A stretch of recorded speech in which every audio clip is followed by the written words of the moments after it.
और अगर आपसे लॉ एंड ऑर्डर सिचुएशन नहीं सुधरती, आप हमें दे दो लॉ एंड ऑर्डर सिचुएशन, हम दिल्ली को देश की सबसे सुरक्षित शहर बना के दिखा देंगे। इनके जब उप मुख्यमंत्री भ्रष्टाचार अपराधी गतिविधियों में ईडी की चपेट में या अन्य चीजों में जेल जाते हैं, तो उनको निकालने के लिए शायद ये चाहते कि आप कानून व्यवस्था इनके हाथ में हो। 26 फरवरी को दिल्ली के डिप्टी सीएम मनीष सिसोदिया को शराब नीति घोटाले के आरोप में सीबीआई ने अपने मुख्यालय से 8 घंटे लंबी चली पूछताछ के बाद गिरफ्तार कर लिया था। तब से लेकर अब तक मनीष सिसोदिया जेल में बंद हैं।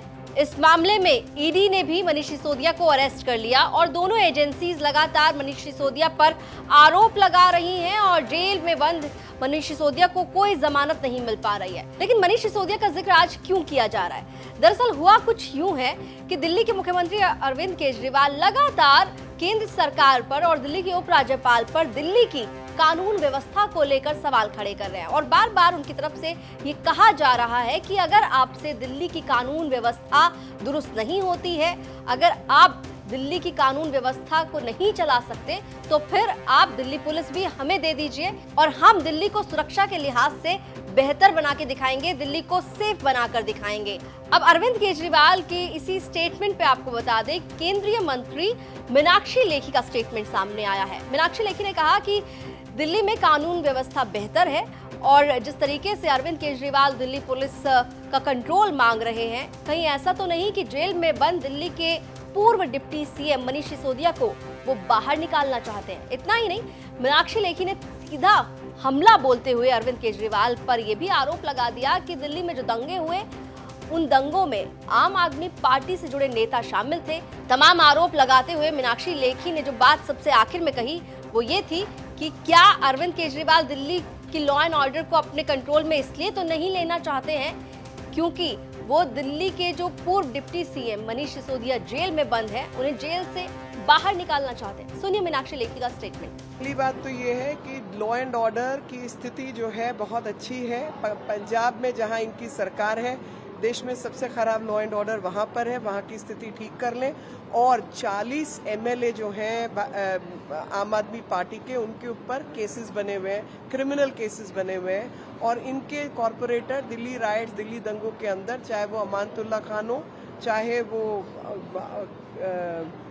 जिन्होंने अंकित नाम के आईबी अफसर की हत्या की थी वो हो, वो सब कहीं ना कहीं क्रिमिनल्स जो हैं आम आदमी पार्टी से जुड़े हुए हैं। और शायद इनके जब उप मुख्यमंत्री भ्रष्टाचार अपराधी गतिविधियों में ईडी की चपेट में या अन्य चीजों में जेल जाते हैं, तो उनको निकालने के लिए शायद ये चाहते कि आप कानून व्यवस्था इनके हाथ में हो। तो मीनाक्षी लेखी का स्टेटमेंट तो आपने सुन लिया। अब आपको अरविंद केजरीवाल का वो स्टेटमेंट सुनाते हैं जिस स्टेटमेंट पर मीनाक्षी लेखी ने जवाब देते हुए ये तमाम आरोप लगाए हैं। तो अरविंद केजरीवाल ने किस तरीके से दिल्ली की लॉ एंड ऑर्डर सिचुएशन को लेकर और जिस तरीके से प्रगति मैदान में खुलेआम दिन दहाड़े लूट हुई थी, उसके बाद सीधे तौर पर केंद्र सरकार और उपराज्यपाल पर हमला बोला था और ये कह दिया था कि दिल्ली में लॉ एंड ऑर्डर सिचुएशन जिस तरीके से चरमराई हुई है, अगर आपसे नहीं संभलती है तो हमें दे दीजिए। कहना है कि ऐसा लगता है कि केंद्र सरकार के पास दिल्ली की लॉ एंड ऑर्डर सिचुएशन को इम्प्रूव करने के लिए कोई सॉलिड प्लान नहीं है। केवल मीटिंग्स बुलाने से काम नहीं चलेगा। मीटिंग्स बुलाना एक औपचारिकता है। दिल्ली के अंदर कल प्रगति मैदान, जहां पे G20 होने वाला है, उसके सामने G20, प्रगति मैदान के अंडरपास में दिन दहाड़े गाड़ी रोक के और लूट के ले गए वो उसका बैग। हमने टीवी उसमें कैमरा में देखा। ऐसे तो ये तो जंगल राज हो गया है दिल्ली के अंदर। ऐसे लोग अपने आप को बहुत असुरक्षित महसूस कर रहे हैं। आज सुबह सुबह मैंने देखा कोई किसी मार्केट के अंदर पीछे से ताला तोड़ के उसको लूट के ले गए। ये हो क्या रहा है दिल्ली के अंदर? क्या हम कह सकते हैं कि क्या देश की राजधानी के अंदर इस तरह की कानून व्यवस्था होनी चाहिए? उसका एक ही कारण है कि केंद्र सरकार और एलजी साहब 24 घंटे केवल और केवल दिल्ली सरकार के काम रोकने में अपनी पूरी एनर्जी लगा रहे हैं। कैसे दिल्ली सरकार के स्कूल रोकें, कैसे इनके मोहल्ला क्लिनिक रोकें, कैसे इनकी पानी की सप्लाई रोकें, कैसे इनकी बिजली रोकें। मेरा उनसे निवेदन है कि आप हमें हमारे काम करने दो, आप अपने काम करो।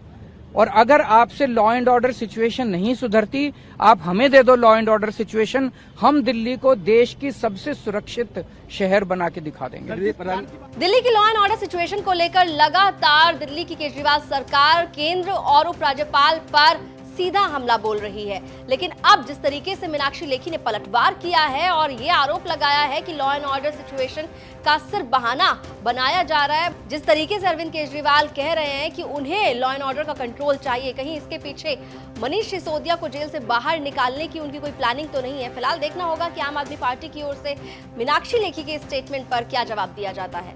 दिल्ली से जुड़ी तमाम खबरों के लिए आप देखते रहिए दिल्ली तक।